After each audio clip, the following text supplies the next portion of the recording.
বুঝছেন এগুলো আমার মেয়ে আজকে সকালে বলছিল যে বাবা আমাদের গাছে সাপ ধরেছে। এগুলো কিন্তু চিচিঙ্গা বলে। তা এই যে সবজিটা আমি করেছিলাম কিন্তু গাছে পুরো গাছ ভর্তি ফল এসছে। এই যে দেখুন, হ্যাঁ, প্রত্যেকটা জায়গায় কিন্তু ফল রয়েছে। যদি একটু কাছে থেকে এসে দেখাও তাহলে কিন্তু অপরেও কিন্তু অনেকটা ফল আছে, অনেকটা মোটা এবং লম্বা।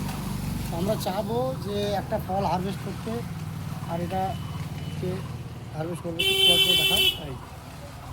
এগুলো বাড়িতে করবেন, ঠিক আছে? এগুলো কিন্তু আমি একেবারে মানে অর্গ্যানিক, কোনো রকম কীটনাশক কিছুই প্রয়োগ করিনি।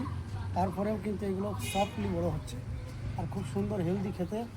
এগুলো কিন্তু দুইভাবে খাওয়া যায়, আমাদের ছানা করে খায়, আবার এদিকে শাকে দিয়ে খায়। এগুলো কিন্তু ভালো।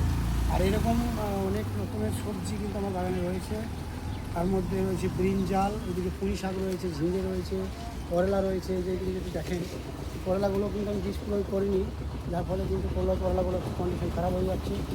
সেই সঙ্গে রয়েছে পেঁপে, বিনস রয়েছে, আর ধনে পাতা রয়েছে, তারপরে রয়েছে আপনার কলমির শাক রয়েছে, তারপরে আছে ডুমস্টিক যেগুলো হয়, যে সজনে ডাঁটা। ঠিক আছে, এইভাবে কিন্তু কিছু কিছু সবজি আপনারা করবেন। আর সব থেকে ভালো জিনিস একটা দেখাই আসুন,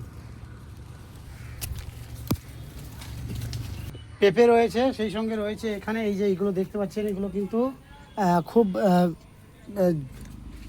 জিনিস দেখছেন তো, কিন্তু এগুলো হচ্ছে কুলে খাড়ার যে শাক, এগুলো কিন্তু খুব সুন্দর। তো আর এইগুলো কিন্তু আমি ঘরে বানিয়েছি, আর এগুলো কিন্তু আমি নিয়মিত সেবন করি, খাই। ঠিক আছে, এই তারপরে লাউ রয়েছে, ডিংলে রয়েছে, এইভাবেই মানে কুমড়ো এইভাবেই চলছে। এইভাবে কিন্তু আপনারা করবেন, আর বাড়ির মধ্যে প্রকৃতির যে টাচ সেগুলো নিতে। ঠিক আছে, আজকের মতো ভিডিও এই পর্যন্তই, দেখা হচ্ছে অন্য কোনো ভিডিও।